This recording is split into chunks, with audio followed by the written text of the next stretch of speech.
जे study YouTube channel में आप सभी का स्वागत है। दैनिक समाचार 21 दिसंबर की बात आज करेंगे और जो लोग चैनल पर नए होंगे चैनल को सब्सक्राइब लेंगे। आज बहुत ही अच्छी अच्छी न्यूज़ है जो कि विभिन्न समाचार पत्रों पे होती है, विद्यार्थियों के जीवन के लिए बहुत ही आवश्यक होती है। तो चलिए नज़र डालते हैं आज के हेडलाइंस पर। High court pre admit card जारी।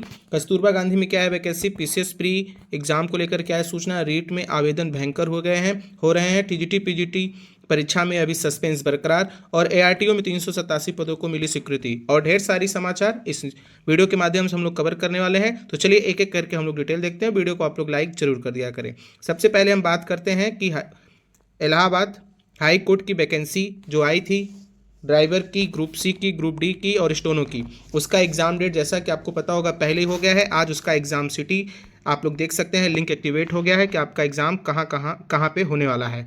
कई सारों में एग्जाम सेंटर बनाया गया है, इस बार इसमें प्रयागराज को एग्जाम सेंटर नहीं बनाया गया है।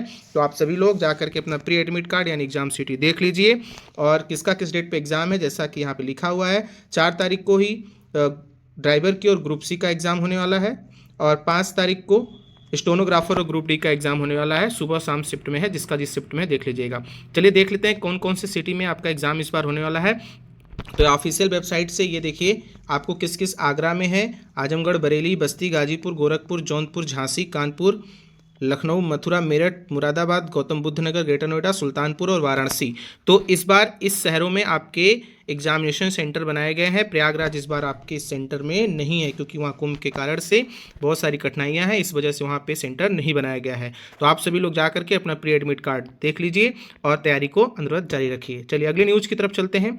अगला न्यूज़ है राजस्थान के टीचर एलिजिबिलिटी टेस्ट को लेकर के। देखिए यहाँ पे लिखा हुआ है कि 11,000 से ज़्यादा आवेदन, रोज 5 दिन में 57,000। 5 दिन अभी सिर्फ फॉर्म भरे हो रहा है और 5 दिन में 57,000 फॉर्म पड़ चुके हुए हैं। 11,000 की स्पीड से फॉर्म भरा जा रहा है। यहाँ लिखा है कि माध्यमिक शिक्षा बोर्ड की ओर से 27 फरवरी को होने वाली रीट परीक्षा 2024 के लिए 5 दिनों में 56,882 आवेदन आ चुके हैं। सचिव कैलाश चंद्र शर्मा ने बताया कि 16 दिसंबर से आवेदन जमा करने की शुरुआत हुई थी। पहले दिन 500 आवेदन आए थे, इसके बाद इसमें तेजी आई है। अब तक 56,882 आवेदन में से लेवल 1 में 15,000 और लेवल 2 में 37,000। तो देख लीजिए बीएड वालों का क्या दशा है, क्योंकि बीएड की वैकेंसी नहीं मिलती है ज़्यादा, इसलिए यहाँ पे अदर स्टेट में बहुत ज़्यादा फॉर्म पड़ रहे हैं। तो आप लोग भी देर किस बात की कर रहे हैं, आप लोग भी जा करके इसका फॉर्म भर दीजिए, क्योंकि इसके बाद 90,000 वैकेंसी, 88,000 वैकेंसी राजस्थान से शिक्षक के आने वाली है। तो आप सभी लोग जा करके फॉर्म को जरूर भर दें। अभी मैं आपको दिखाऊंगा, आज के ही न्यूज़पेपर में एक कटिंग है और वहाँ से आपको मैं दिखाने वाला हूँ। तो चलिए पहले उसी को हम लोग यहाँ से देख लेते हैं। ये देखिए, ये है आपका न्यूज़ कि नौकरी के आस को लेकर बेरोजगारों में उत्साह, गांव से तैयारी के लिए शहर में आने लगे युवा। 90,000 से ज़्यादा पदों पर होगी भर्ती। शिक्षा नगरी के साथ युवाओं को मिलेगा रोजगार का बूस्टर डोज। ठीक है, तो ये राजस्थान के न्यूज़पेपर की कटिंग है। वहाँ से देखिए किसमें कितने पदों पर यहाँ से वैकेंसी आने वाली है। जैसा कि नोटिफिकेशन भी जारी हो गया, बहुत सारे पदों का फॉर्म भी भरना शुरू हो गया है, बहुत सारे पद अभी रुके हुए हैं। तो इस तरीके से अलग अलग सेक्टर में वैकेंसी है, ये आप देख सकते हैं। इस पर मैंने प्रीवियस वीडियो बना भी दिया है कि कौन से विभाग में है। चतुर्थ श्रेणी में देखिए 52,000 है, संविदा कनिष्ठ सहायक की है, पशुधन की है, पुस्तकालय की है, वाहन श्रेणी सीधी चालक है, मेडिकल एसोसिएशन में जेल प्रहरी, वरिष्ठ अध्यापक की है, चिकित्सा शिक्षा विभाग के है, वैज्ञानिक विशिष्ट ऊर्जा विभाग, आरडीसीएस और चिकित्सा विभाग में। तो ढेर सारी वैकेंसी आपको इस साल आपको देखने को मिल सकती है राजस्थान से, क्योंकि काफ़ी दिनों से वैकेंसी वहाँ पे रुकी हुई है। तो आप सभी लोग अपनी तैयारी को अनुरोध जारी रखें। चलिए हम चलते हैं अपने न्यूज़ की तरफ। एक न्यूज़ यहाँ से निकल के आ रही है कि राजकीय माध्यमिक विद्यालयों को जल्द मिलेंगे 520 शिक्षक। जैसा कि आप सभी लोग जानते होंगे कि ये काफ़ी दिन से पेंच फंसा हुआ है, इसको लेकर के सहायक अध्यापक को लिखा है कि सहायक अध्यापक प्रवक्ता के चयनित अभ्यर्थियों का प्रतिष्ठान 23 से चयनित अभ्यर्थियों से मानव संपदा पोर्टल लेगा ऑनलाइन आवेदन। ठीक है, राजकीय माध्यमिक विद्यालयों में जल्द 500 से अधिक के शिक्षक मिल जाएंगे। लंबे समय से नियुक्ति के लिए भटक रहे लोक सेवा आयोग में चयनित सहायक अध्यापक यानी एलटी ग्रेड व प्रवक्ता संवर्ग के अभ्यर्थियों को नियुक्तियों प्रतिष्ठान की कार्यवाही विभाग शुरू कर दी है। लोक सेवा आयोग के राजकीय माध्यमिक विद्यालयों के लिए चयनित सहायक अध्यापक 2018 व प्रवक्ता सत्र 2020 के सापेक्ष चयनित अभ्यर्थियों की नियुक्ति का मामला काफ़ी समय से लंबित चल रहा है। इसके लिए अभ्यर्थी कई बार माध्यमिक शिक्षा निदेशालय में धरने भी किया और हाल ही में इस पर आयोग और शासन ने हरी झंडी मिलने के बाद इसकी नियुक्ति की फाइल चली थी। इसी क्रम में चयनित अभ्यर्थियों का नियुक्ति प्रदर्शन की प्रक्रिया 23 दिसंबर से शुरू की जा रही है। ठीक है, इसके लिए यहाँ पे देखिए लिखा हुआ है कि माध्यमिक शिक्षा निदेशक डॉक्टर महेंद्र देव ने बताया कि चयनित अभ्यर्थियों को मानव संपदा पोर्टल पर इसके लिए ऑनलाइन आवेदन करना होगा। ऑनलाइन आवेदन 23 से लेकर के 27 दिसंबर तक होगा। आवेदन में किसी तरह की दिक्कत के लिए विभाग ने एक हेल्पलाइन नंबर जारी किया है।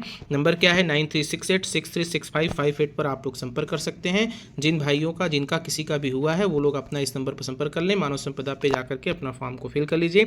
23 तारीख से आवेदन शुरू होगा, 23 से लेकर 27, 4 दिन तक वेबसाइट ओपन रहेगी।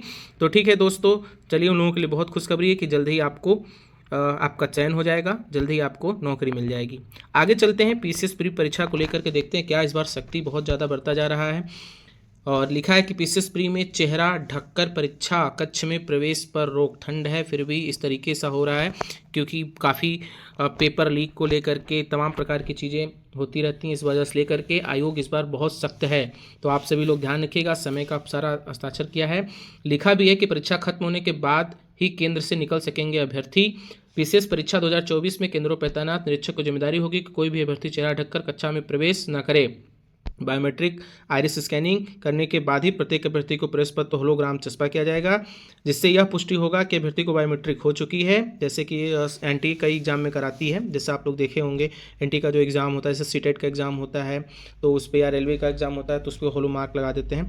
तो 22 दिसंबर को प्रस्तावित परीक्षा में वैसे तो आयोग प्रशासनिक तंत्र ने प्रश्न पत्रों की सुरक्षा और नकल की निगरानी के तमाम इंतजाम किए हैं, लेकिन जो गड़बड़ी हो जाती है सेंटर पर उसको लेकर के भी बहुत हुआ। और इस बार कक्ष निरीक्षक भी 50% से ज़्यादा दूसरे जगह के होंगे, बाहरी होंगे, उस स्कूल के नहीं होंगे। यहाँ पे देखिए लिखा है अभ्यर्थियों के हस्ताक्षर के बाद खोलेंगे पैकेट। केंद्र व्यवस्थापक की ओर से निरीक्षकों की परीक्षा शुरू होने से 15 मिनट पहले प्रश्न पत्रिका सह उत्तर पत्रक एक पैकेट बिना खोले उपलब्ध कराया जाएगा। ठीक है, ध्यान रखिएगा। परीक्षा शुरू होने से 10 मिनट पहले अभ्यर्थी को पैकेट दिखाएंगे कि वो सील है। इसके बाद कक्ष निरीक्षक ओपनिंग सर्टिफिकेट पर हस्ताक्षर करेंगे। वो उस कक्ष के 2 अभ्यर्थियों को हस्ताक्षर कराया जाए। इसके बाद पैकेट खोलकर प्रश्न पुस्तिका सह उत्तर पत्रकों की गणना कर अभ्यर्थियों को 7 मिनट पूर्व वितरण किया जाएगा। अभ्यर्थियों को वापस होगी उत्तर, मतलब ओएमआर सीट की नीली प्रति आपको दी जाएगी। ठीक है, इसमें यह चीज़ लिखा है। प्रथम प्रति गुलाबी रंग की मूल प्रति और द्वितीय हरे रंग की होगी। तो जो हरी और जो तीसरी होगी वो नीली रंग की, जो कि आपके लिए होगी। ठीक है, 3 कैंडिडेट इसमें होगा। ठीक, तो ये है, आप सभी लोग एग्ज़ाम में कम से कम 1 घंटा पहले पहुंच जाएं और अच्छे से एग्ज़ाम दें। ठीक है, उसी से संबंधित एक न्यूज़ और यहाँ पे भी लिखा है। देखिए आपकी लिखा है कि पीसीएस प्री पहली बार होगा प्रेस पर चस्पा, अलग अलग न्यूज़पेपर में अलग अलग तरीके से लिखा गया है। ठीक है, तो होलो मार्क आपके इस बार प्रवेश पत्र पर जो होगा वो लगेगा, और ताकि आपको ये पता चले कि आपका बायोमेट्रिक हो गया है। 30 मिनट शेष रहने पर नहीं जाने दिया जाएगा बाहर। ध्यान रखिएगा, अभ्यर्थियों को दिखाकर खोलेंगे पत्रकों का पैकेट, जैसा कि मैंने आप सभी को बता दिया। तो आप सभी लोग, कल आप सभी का एग्ज़ाम है, ऑल द बेस्ट। आप सभी लोग अच्छे से एग्ज़ाम दीजिएगा और समय से ज़रूर पहुंच जाएगा। सस्पेंस बना हुआ है शिक्षा सेवा चयन आयोग बोर्ड के टीजीटी पीजीटी एग्जाम को लेकर के, क्योंकि असिस्टेंट प्रोफेसर का उन्होंने ऑफिशियल नोटिस जारी कर दिया है अपने वेबसाइट पर। उसका एग्जाम डेट क्लियर हो गया है, 16-17 फरवरी को है। लेकिन अभी भी टीजीटी पीजीटी को लेकर के सस्पेंस बना हुआ है, क्योंकि इसका अभी कोई ऑफिशियल नोटिस नहीं है। जैसा कि अनुमान लगाया जा रहे हैं पेपर के थ्रू, न्यूज़पेपर के थ्रू जो समाचार है कि आपका परीक्षा अप्रैल में होगा, लेकिन यहाँ पे कुछ लिखा हुआ है कि असिस्टेंट प्रोफेसर भर्ती की स्थिति स्पष्ट, लेकिन टीजीटी पीजीटी परीक्षा को लेकर अभी भी असमंजस बरकरार है, बना हुआ है। ठीक है, यहाँ पे देख लीजिए सारी चीज़ें लिखा है कि असिस्टेंट प्रोफेसर की भर्ती का जो चीज़ें है वो हो गया है, लेकिन अभी भी इसका नहीं हो पाया है, क्योंकि परीक्षा कराना टीजीटी पीजीटी को लेकर 13 लाख से अधिक अभ्यर्थियों ने आवेदन किए हैं। क्या लिखा है इसमें? असिस्टेंट प्रोफेसर के 1,14,000 अभ्यर्थियों ने दावेदारी की। इनसे बड़ी संख्या इन दोनों अभ्यर्थियों की भी है, जिसमें दोनों भर्ती परीक्षाओं के लिए आवेदन है। शिक्षा सेवा आयोग ने बीते दिन प्रवेश पत्र के सभी जिलाधिकारियों को पत्रक भेजकर टीजीटी भर्ती को लेकर के केंद्र लिस्ट मांगी थी, जिसमें टीजीटी लिखित परीक्षा 4 और 5 अप्रैल और पीजीटी का 11-12 प्रस्तावित थी। लेकिन लग गया, देख लीजिएगा, आयोग ने अधिकृत और तौर पर टीजीटी पीजीटी का एग्ज़ाम जो है वो कराने के लिए कोई तिथि घोषित नहीं किया है, और इस पर लेकर के अभ्यर्थियों के बीच परीक्षा तिथि लेकर असमंजस बना हुआ है।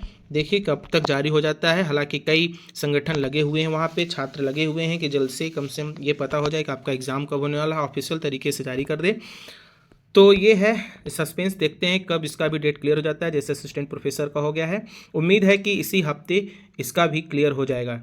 आगे चलते हैं, इसका न्यूज़ आपने देख ही लिया है। आगे चलते हैं और बात करते हैं हम कस्तूरबा गांधी बालिका विद्यालय की एक वैकेंसी मैनपुरी से निकल के आ रही है, जिला बेसिक शिक्षा अधिकारी मैनपुरी से। इसमें लिखा हुआ है कि KGBB यानी मतलब वही कस्तूरबा गांधी बालिका विद्यालय करहल सुल्तानगंज में शैक्षणिक सत्र 11 माह 29 दिन के लिए यानी संविधा आधारित पर कुल 3 रिक्त पद हैं जो इंस्टीट्यूट के लिए आमंत्रित माना गया है। इसमें सिर्फ महिला ही आवेदन कर सकती हैं। आइए देख लेते हैं। ये देखिए 6/1/2025 तक है, आज 18/12/2024 का डेट पड़ा हुआ है। क्या है आइए पद देख लेते हैं, किस किस चीज़ का पद है।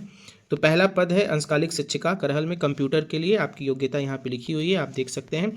घीघोर के लिए पूर्णकालिक शिक्षिका विज्ञान के लिए है, और इसमें ध्यान रखिए आपको ये जो है जेबीडी वर्ग से प्रशिक्षित स्नातक उच्च शिक्षा प्राथमिक स्तर के टीईटी अनिवार्य है, ठीक है, यानी टेट या फिर सीटेट अगर आप पास हैं उच्च शिक्षा यानी 6 to 8 का तो वो कर सकते हैं। तीसरा है सहायक रसोइया की है ना, उसमें कक्षा 8 पास उत्तीर्ण माना गया है, और ठीक है इसमें अच्छा खासा पेमेंट भी मिलता है, और आप सभी लोग इसमें आवेदन कर सकते हैं, ठीक है। ये वेबसाइट दे रखी है www.mainpuri.nic.in, दीपिका गुप्ता वहाँ की जिला बेसिक शिक्षा अधिकारी जी हैं। तो आप सभी लोग जा करके यहाँ पे अपना वेबसाइट पे आवेदन कर सकते हैं, और इसका एक प्रति आपको वहाँ पे सबमिट करना होगा। अगली न्यूज़ की तरफ चलते हैं। अगली न्यूज़ एक अच्छी खबर आ रही है, हो सकता है ये पीसीएस में इस बार जुड़ जाए। ये ARTO AMI के 387 पदों पर होगी स्वीकृति। अच्छी खबर क्या है कि परिवहन विभाग ने एक अच्छी खबर, सहायक समवाय परिवहन अधिकारी के साधारण वेतनमान के 36 और सहायक मोटरयान निरीक्षक NMI के 351 पदों की स्वीकृति राज्यपाल ने दे दी है।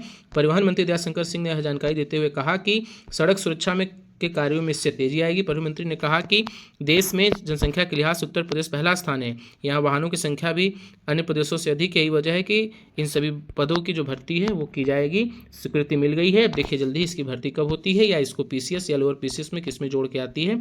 इन पदों पर तैनात होने के बाद दुर्घटना में रोकने में काफ़ी मदद मिलेगी, यानी ये सारी चीज़ें क्या कहते हैं परिवहन मंत्रालय से जुड़ी होती है, ठीक है। तो ठीक है दोस्तों, ये था आज का न्यूज़ कैसा लगा, आज के विद्यार्थियों के लिए आपके हित के लिए कोई वीडियो रहा हो तो वीडियो को लाइक करिएगा, शेयर करिएगा अपने दोस्तों के साथ। मिलते हैं अगले वीडियो में, तब तक के लिए आप सभी लोग अपना ख्याल रखिए। जिन बच्चों का कल एग्जाम है, जिन दोस्तों का एग्जाम है उनके लिए